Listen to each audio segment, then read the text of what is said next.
Usually you say emphatic if it's a blowout victory, but this is an emphatic win because this Notre Dame Fighting Irish football team has shown time and time again over the years that they can't really quite nail the comeback. And Notre Dame nailed the comeback with an 18-point fourth quarter, winning this one against the Toledo Rockets today in South Bend, Indiana, 32-29. If I were to name one player of the game before we get into the score, a guy that jumped out at me from the jump and a guy that had a fantastic stat line in his own right was Irish wide receiver Michael Mayer. And if I'm saying his last name wrong, I apologize. It might be Mayer, it might be Meyer. 7 receptions, 81 yards, and 2 touchdowns. As well, on the receiving docket, you had Chris Tyree, who is known as a blazing speedster in the university, and someone that I really enjoy watching as a running back. But typically, we see him catching passes out of the backfield, and that's how he needs to be used. And I'm happy that they used him in that regard. As well, running the football, Kyron Williams, 16 carries, 78 yards, 4.9 yards per carry, and 1 touchdown. And the Irish quarterback, Jack Cohn, he was 21 of 33 for 239 yards, 2 TDs, and 1 interception. I thought Cohn definitely held on to the ball a little bit too long in some cases. If I were to give you, my quarterback assessment of the Irish quarterback right now, I feel like there are reasons to believe that he is a pretty good quarterback. He's tall, he's big, he's strong, he's got a great arm, and he's extremely accurate on the over the middle reads. I really liked what I saw from Jack Cohn, but felt like he held the ball too long on a lot of these drives. And if you're holding the ball too long on these drives in the collegiate ranks, then you're definitely going to have a hard time in the NFL ranks. And that's how I view things. I look at the college game as an audition for the NFL. If I see any sort of chinks in the armor of a collegiate athlete in the football world, I'm thinking to myself, is this guy quite good enough to move up to the National Football League and do what he needs to do there? But listen, I do come from the generation of knowing and understanding that when the Notre Dame Fighting Irish football team schedule was released, you can look at games like Toledo 10, 15 years ago and say that's an easy win. The fact that Brian Kelly's team trotted out onto that field in South Bend, Indiana today, September 11th, 2001, 20 years to the day of the worst tragedy that I have ever witnessed in my lifetime in American history. I have to say that Notre Dame did a phenomenal job paying tribute to the nearly 3,000 lives that were innocently taken from the world on September 11th, 2001. And I thought that the tribute that they paid to the lives that were lost, as well as the first responders, the firefighters, the police officers that put their lives on the line ultimately to save every person they could possibly save. I thought that was incredible. And there were a lot of very incredible and very poignant tributes all across the sports world, as there have been over the last 19, 20 years. But this one was different, being that it has the 2 and the 0 next to it. It does not seem like 20 years ago. It seems like just yesterday I was a 9-year-old kid in Charles Upson in Lockport, New York. And I had a teacher at the time who, she was very, very nervous because you could tell she had never experienced anything like this before. None of us had. There was no right way to handle it, but we got early release that day, and I remember I proceeded to watch something at home about Peyton Manning when he was a young gun in the NFL, and my dad had me tucked away in my room watching something about Peyton Manning. I'm watching a little bit of Notre Dame football and, pregame stuff, and I just remember being so confused as to why was I let out of school so early. I'm not sick. I feel fine. I was ready to go. Was I in trouble? I just had no idea. My teachers did not let us know what exactly was going on because they didn't want to scare us. We were 9, we were kids.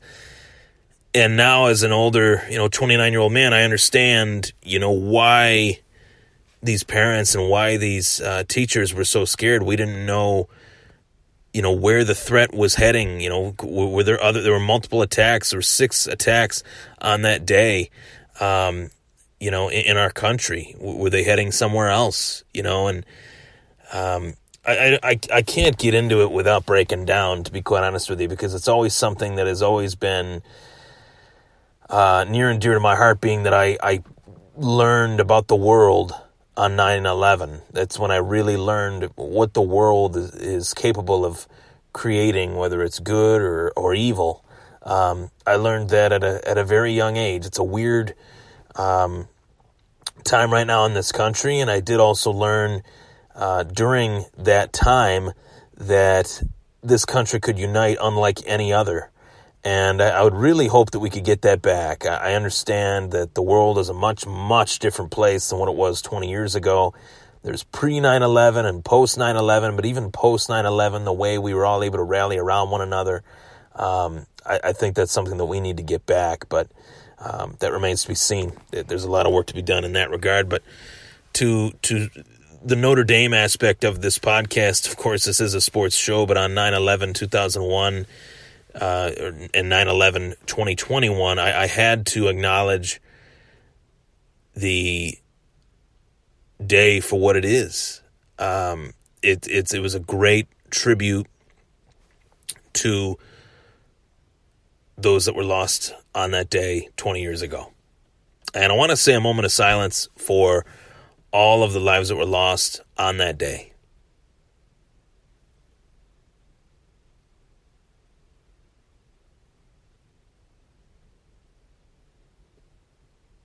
And with that, let's get right to the game. I talked about the stat lines a little bit, but for Brian Kelly's team to trot out there after an amazing tribute and to somehow let the Toledo Rockets, take this 16-14 lead at halftime, 0 offensive production in the third quarter by either team. That's the quarter that I would assume that Notre Dame would maybe put their stamp on this game. And they didn't. They just let Toledo boss them around in the third quarter, only for Toledo to score 13 in the fourth and Notre Dame having to do a ton of damage control to get to the 18 points that they needed to get to.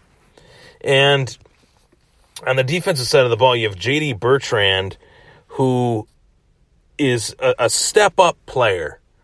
He's stepping up due to the massive amount of injuries that the Notre Dame Fighting Irish have at the linebacker position.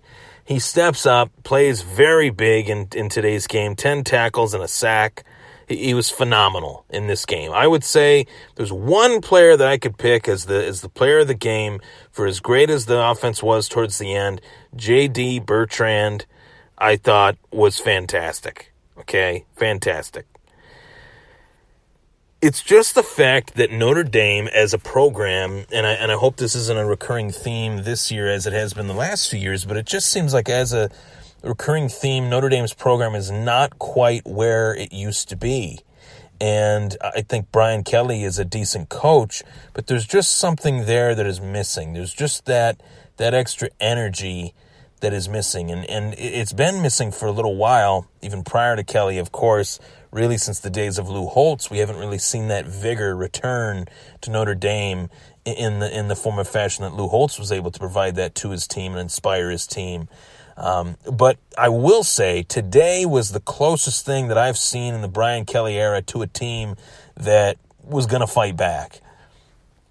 It's great that they were able to fight back, but to say that they had to fight back against the Toledo Rockets, who are a MAC team, I think it shows you the state of Notre Dame's football program as it stands right now.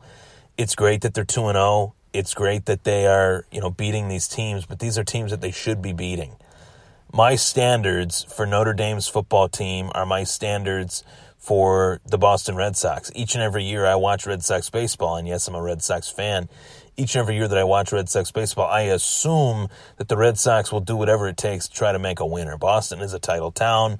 The Red Sox, city of Boston, massive market, massive franchise inside of Major League Baseball. And really up until this past year, I wouldn't say the same thing about the Bills as far as my expectations of building a winner. But now we've seen them go 13-3, 6-0 in the AFC East, and have the unprecedented season that they had last year in unprecedented circumstances. Now my expectations have changed for Buffalo, obviously, but for the Bills. But that's another topic for another day.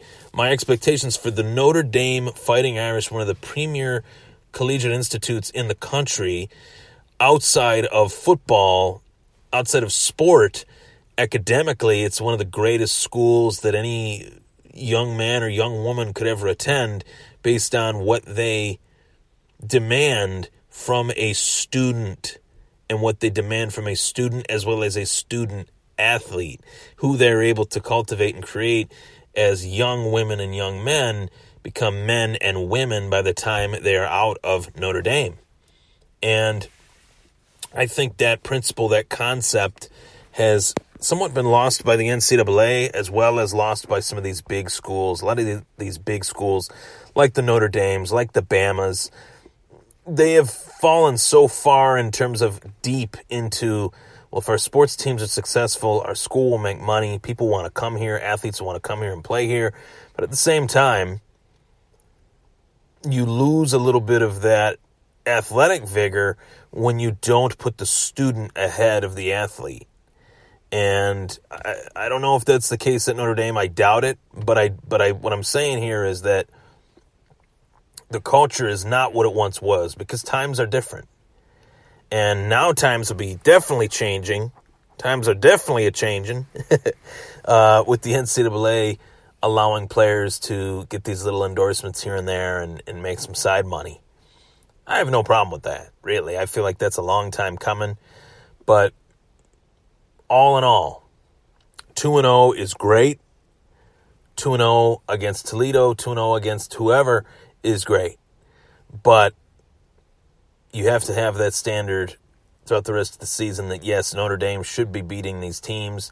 The division, I think, is pretty thin. Brigham Young University is really the only university that really stands a chance. And they just lost their quarterback, Zach Wilson, to the New York Jets, obviously. So times are changing for that football program. But I do think Notre Dame can really run throw down the gauntlet, I should say, in this division.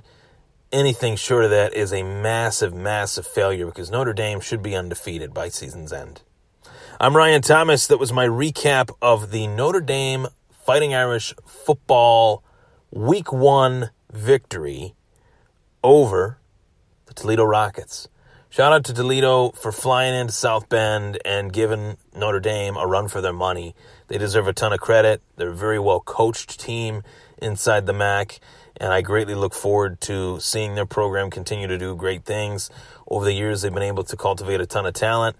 One of the players that they one of the players that they recruited, I should say, in 2010 was a former classmate of mine, David Fluellen. He went on to do very, very well in Toledo for the Rockets and went on to become a NFL running back, bounced around from the Philadelphia Eagles to the Indianapolis Colts to the Tennessee Titans. So small tidbit there that, kids that are listening to this show that feel like they want to play football, they're not sure, they're unsure if they'll make it into the NFL. Never say never. I'm Ryan Thomas. Thank you for tuning in to the Thomas Take Sports Podcast. Take care. And I definitely look forward to tomorrow morning. Tomorrow morning I will be on live as well to give you the Thomas Take Sports Podcast Buffalo Bills pregame morning show. I'll be taking call-ins. All you got to do is call me on Facebook, Ryan Thomas. Friend me on Facebook. Call me. I'll take your call, and we will talk ball, talk football. I'll answer your questions. The audience will hear your questions. Then that will motivate them to call in. How about that? Greatly looking forward to the show. Stay safe, everybody, and go Bills. Go Irish.